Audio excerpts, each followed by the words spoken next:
This is my 1969 Corvair parts car that I got when I was 12. Yeah, it was sitting in a field, and the owner said that if I could get it out of the field, I can own it. I could have it. So my dad and I went out there one day. I have a bunch of various pictures that I can show. And we went out there with a sledgehammer and we beat the brake drums off the rear tires because the brakes were frozen up. So that is what we started with.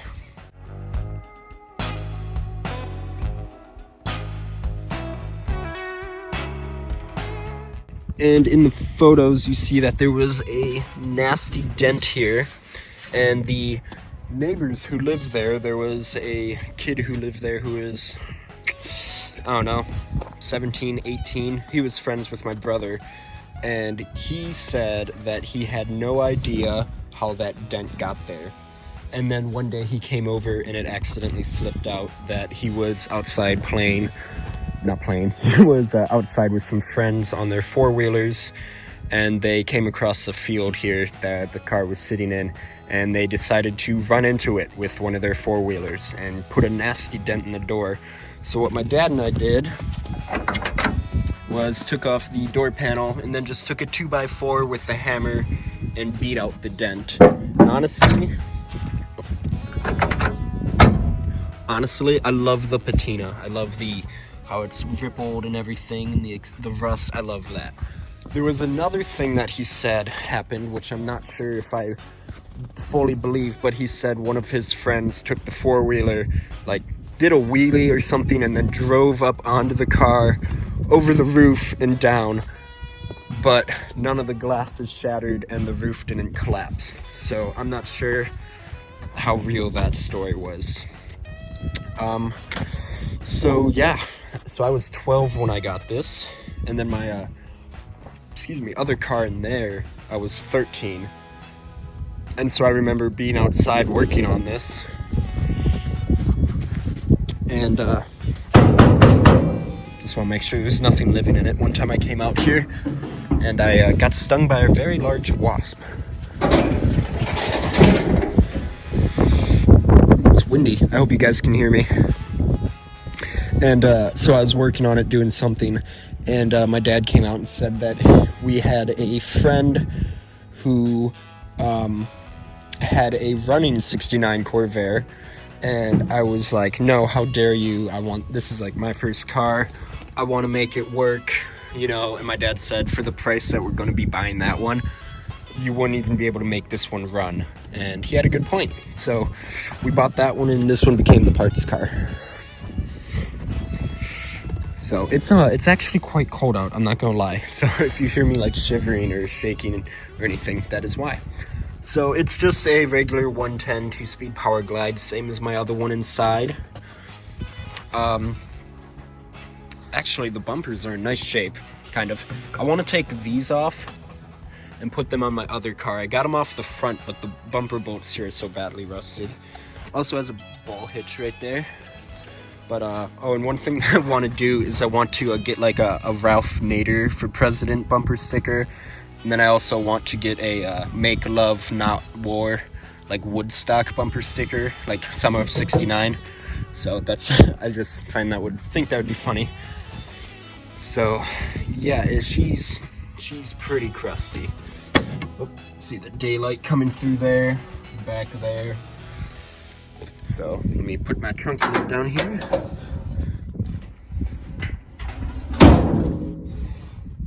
And then we added this stripe, my dad and I did. So we just painted that with some primer, as you can see. And then I took a Scotch-Brite pad and just scuffed it up a little bit. Same with up here. And honestly, I love the look there. I think that looks awesome. And then coming here, this I did by myself. Made a circle number 12 because I was 12 when I got the car. And then here was not races that I've won, but unfortunately animals that I've hit with various cars. And no, I have never intentionally hit an animal. It's just like a raccoon or like a bird or something like that. So they just run out, so I just tally marks, which I need to add on to. And again, I don't intentionally hit animals. I just, when I'm driving to work or friends, I have to drive through the countryside. So a lot of animals there. This was a new one, driver Oliver F. That's me. Thought that looked cool. Sorry, it's really cold out. So it's kind of being used as storage right now. We got some military surplus jerry cans in there. Have the dashboard. It has, how many miles does that say? I think it says 76,000. And I got another dashboard there. The floors are gone. This is a Flintstone mobile. Here's the bumpers to my car that I'm restoring.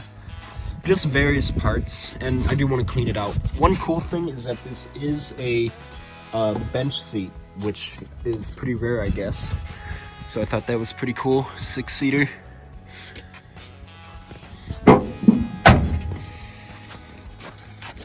Yeah, she's pretty crusty.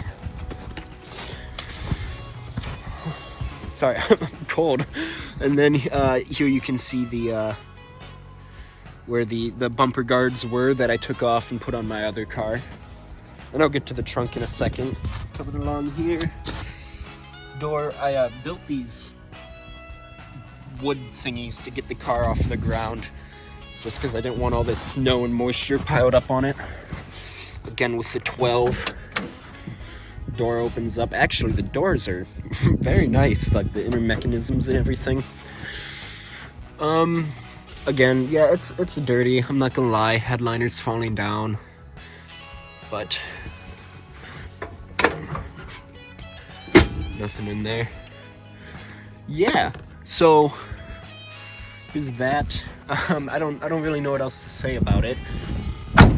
I do have a bunch of pictures. Oh, it has hood pins, which I find awesome. I want to put hood pins on my other car. Alright, get ready. Sorry, headphone users. Ooh, cold. So, hubcaps, which I believe is for like a 14-inch rim. I believe I would probably fit on there, maybe. I don't know. I like the black rims. Nice rust hole, gold door panel. Not sure where it came from. Various other parts. Fuel pump. Yeah, got a spare in there. Crusty hood. Yeah. As you can see, it was in an accident. I've talked about this before. The piece that goes there is hanging on my Yanko Stinger front end that I have hanging on my wall. Fun fact. Just a second. There we go. Fun fact, the guy who used to own it, his wife gave it to us. He unfortunately passed away, but he built airplanes in his spare time, and he bought this for the engine. He was going to make it into an airplane. And so the place that we got it from, sitting in the barn where the car was parked next to, is airplane pieces, as well as another Corvair block with various parts strewn about. I should go back there and see if they have any 140 heads instead of 110. So that's the parts car. I don't know. I love the patina. It's a little rusty. Unfortunately, will probably never be restored. It's gonna live as a parts car. But I have an idea. The wheelbase from there to there is 108 inches. The wheelbase of a four-door Chevy Blazer from there to there is 107.9 inches. Means it is only 0.01 inch off. I think I did that math right. So that, and the width in the front between the two tires is the exact same as it is on a Chevy Blazer with, 4.3 and everything. So I'm just thinking, because like I said, this car is pretty far gone to be restored. However, it's still solid. What if we just drop that, and drop the body on top of a first generation Chevy S10 Blazer? I think you know where I'm going with this, and I'd want to do it properly. I don't want it like jacked up really far and make it look stupid. I hate it when people do that. Like I saw a picture of a Dodge Stratus on top of a K5 Blazer, and it just looks stupid because it looks like they just dropped it down on. So I was thinking that would be cool. I actually have some concept art that I drew. I will show you guys. So that was an idea I had. I actually just watched Mad Max Fury Road the other day, which is like my all-time favorite movie. And so, I don't know, I was feeling very inspired. So my idea would be cut out what was left of the floors, cut out the trunk, get rid of the engine, and then weld it up so it doesn't like flex or anything, and then drop it down on top of a Chevy Blazer, right? But then make a roll cage that would also incorporate a roof rack, and then again I'll show you the pictures, and have a bar, 2 bars that run the length of the car there, and it would all be structurally sound. And then at that point I would have a running, driving Chevy S10 Blazer, or Corvair, 4-wheel drive Corvair. And I have the title for this. I have the original title, so licensing it wouldn't be any problem at all.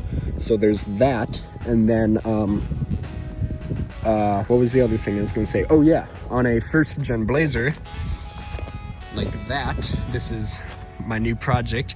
However, this is a 2-door, so the wheelbase is too short. So if it was a 4-door, it would work a lot better.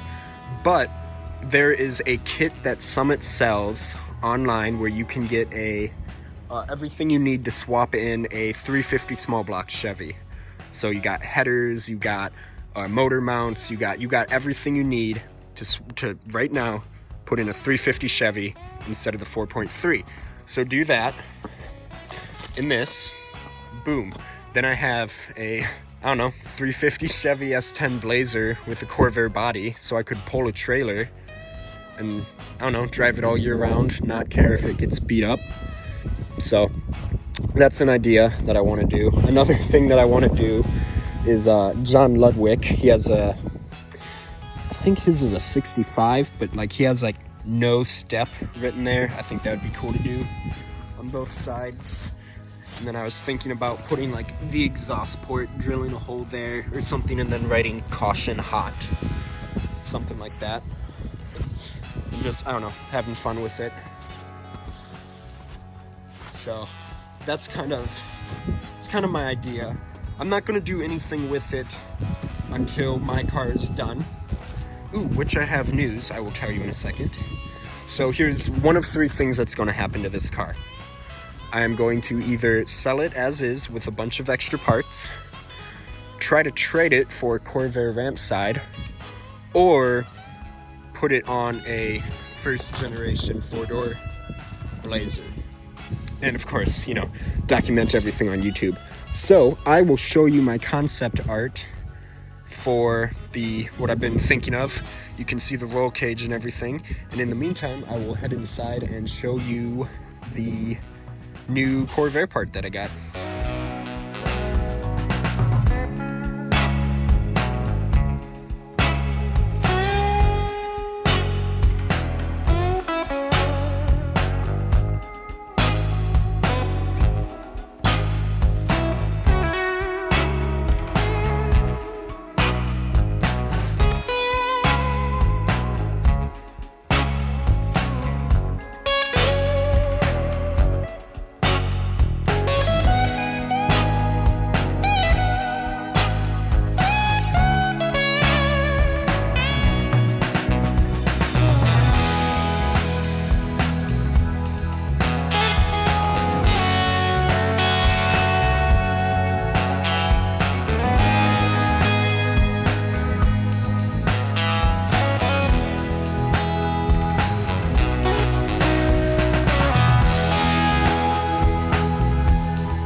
back in my garage.